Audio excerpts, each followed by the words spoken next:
Hello बच्चों, मैं अग्रवाल रुचि राजस्थान सरकार और वेदांता के CSR इनिशिएटिव ई कक्षा में आप सभी का स्वागत करती हूं, जिसके टेक्निकल पार्टनर है मिशन ज्ञान।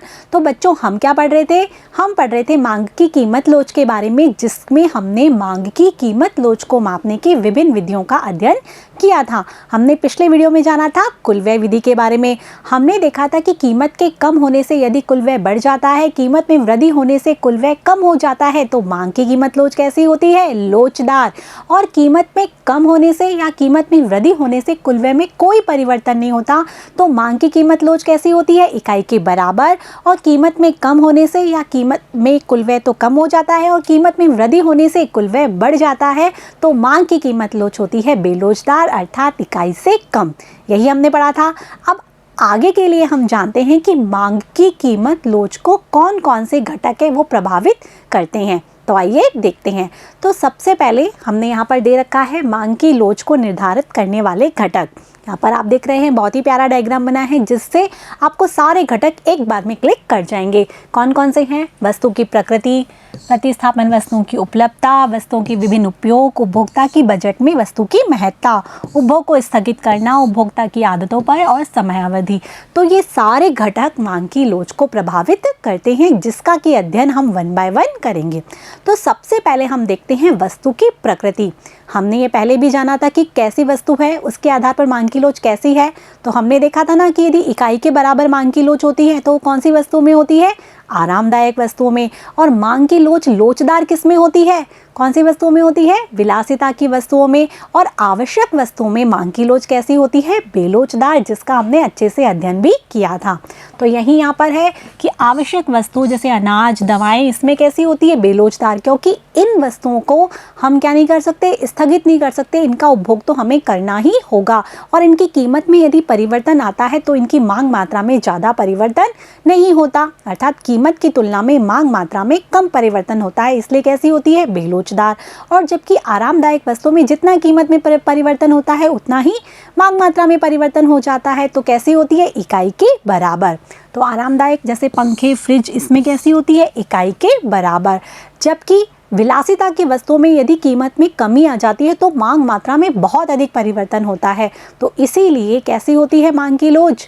लोचदार, इकाई से अधिक। ये आपको याद रखना है कि कौन सी वस्तुओं में मांग की लोच किस प्रकार की होती है। तो आरामदायक में इकाई के बराबर, विलासिता में लोचदार और आवश्यक वस्तुओं में बेलोचदार मांग की लोच होती है। ठीक है, तो ये है वस्तु की प्रकृति के आधार पर। दूसरा है प्रतिस्थापन वस्तुओं की उपलब्धता। तो बच्चों, जिस वस्तुओं के जितनी स्थानापन्न वस्तुएं उपलब्ध होंगी, जैसा कि हमने पढ़ा था स्थानापन्न वस्तुएं अर्थात एक वस्तु के स्थान पर दूसरी वस्तु को प्रयोग में काम में लिया जा सके, जैसे कि चाय और कॉफ़ी। तो जिस वस्तु के जितने स्थानापन्न होंगे तो मांग वक्र कैसी होगी? लोचदार, क्योंकि उपभोक्ता दूसरी वस्तु पर चला जाएगा। आया समझ में? यदि चाय की कीमत बढ़ जाती है तो उपभोक्ता क्या करेगा? चाय की कीमत बढ़ने पर उसके उपभोग को तो क्या कर देगा? कम कर देगा और कॉफ़ी को बढ़ा देगा। समझ में आ रहा है? तो प्रतिस्थापन वस्तुओं में चेंज होता चला जाता है, तो इससे मांग की लोच कैसी होती है? लोचदार। और यदि कम प्रतिस्थापन वस्तुएं हैं तो उपभोक्ता को वही खरीदना पड़ेगा। आ रहा है समझ में? चाहे कीमत कम हो चाहे कीमत वृद्धि हो, तो उसकी मांग मात्रा बहुत कम परिवर्तित हो पाती है। जैसे कि गेहूं की प्रतिस्थापन वस्तुएं तो हैं, लेकिन उपभोक्ता क्या करता है? गेहूं ही खाना प्रेफर करता है। तो जिसकी प्रतिस्थापन अधिक है तो मांग की लोच कैसी होगी? लोचदार। और जिसके प्रतिस्थापन पदार्थ कम है तो मांग की लोच कैसी होगी? बेलोचदार। यही यहाँ पर बात लिखी है कि स्थाना पदार्थ अधिक है तो चाय और कॉफ़ी जैसे, तो लोचदार, इकाई से अधिक। और स्थानापन्न पदार्थ कम होते हैं जैसे कि गेहूं, तो मांग की लोच कैसी होती है? बेलोचदार, इकाई से कम। ठीक है बच्चों, अगला हम देखते हैं कि वस्तुओं के विभिन्न उपयोग।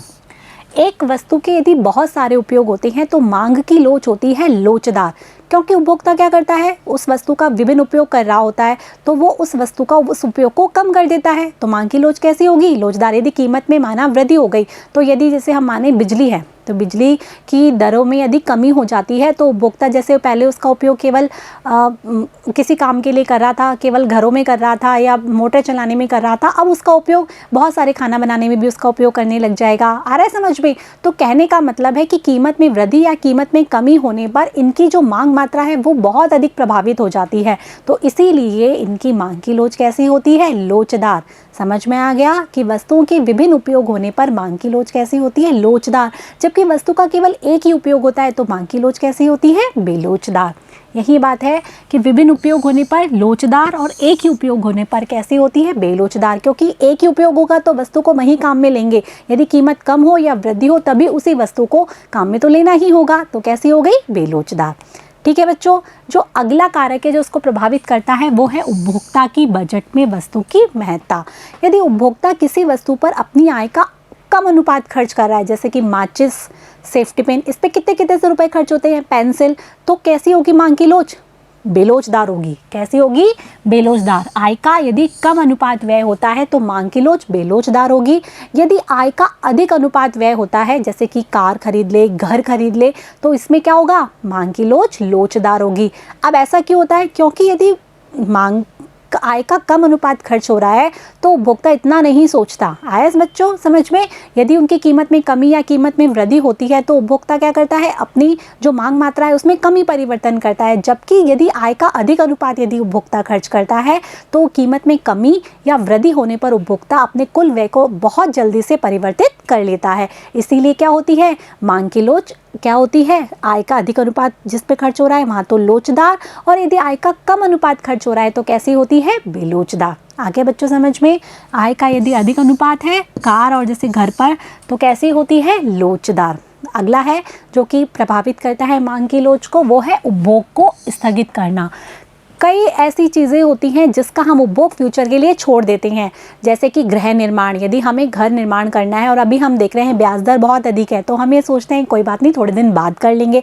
जबकि कुछ वस्तुएं होती हैं जैसे कि खाना खाना, गेहूं खाना या अनाज खाना या फिर और कुछ केला खाना, फ्रूट्स खाना, जो भी है, तो उनमें हम क्या कर सकते हैं? उसके उपभोग को स्थगित नहीं कर सकते। तो ऐसे में क्या होगा? जिनका उपभोग स्थगित किया जा सकता है उसकी तो मांग की लोच लोचदार होगी, जबकि जिनका उपभोग स्थगित नहीं किया जा सकता उसकी मांग की लोच कैसी होगी? बेलोचदार। यही यहाँ पर है कि उपभोग स्थगित कर सकते हैं तो लोचदार, यदि उपभोग अनिवार्य है तो बेलोचदार, इकाई से कम, जैसे यहाँ पर नमक का उदाहरण दे रखा है।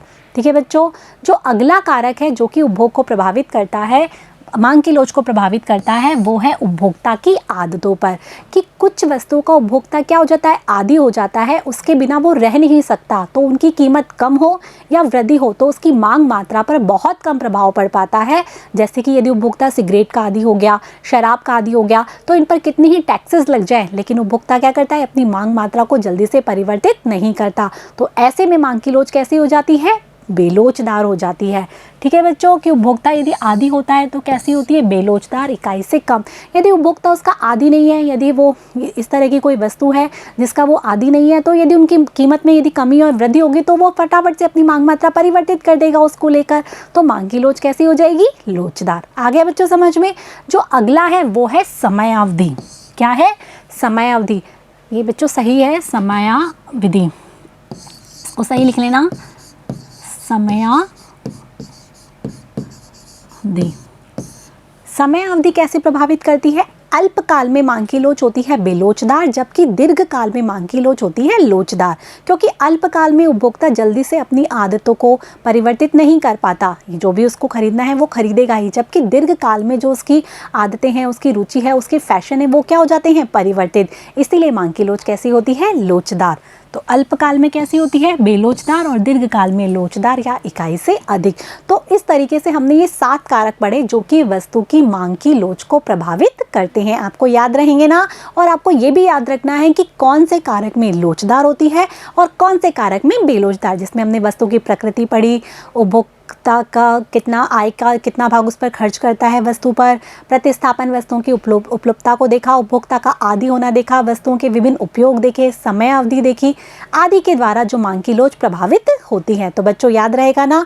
तो इसी के साथ आपका चैप्टर यहाँ पर एंड होता है। इसमें हमने विभिन्न चीज़ें पढ़ ली, मांग की लोच की परिभाषा देखी, मांग की लोच को मापने की विधियाँ देखी, मांग की लोच की श्रेणियाँ देखी और मांग की लोच को प्रभावित करने वाले घटक भी देखे। तो आपको याद रहेगा। अब आगे के की वीडियो में हम मिलेंगे पाठ्य पुस्तक के वस्तुनिष्ठ और अति लघुत्रात्मक प्रश्नों के साथ। तो इसके लिए आपको क्या करना है, पूरे लेसन को अच्छे से रिवाइज करना है, उनको ढंग से पढ़ना है, अपनी कॉपी में जो भी आपने नोट कर रखा है उनको अच्छे से वापस से रिवीजन कर लेना है, ताकि जब हम क्वेश्चन सॉल्व करें तो आपको सारी चीज़ें अच्छे से समझ में आ जाएं।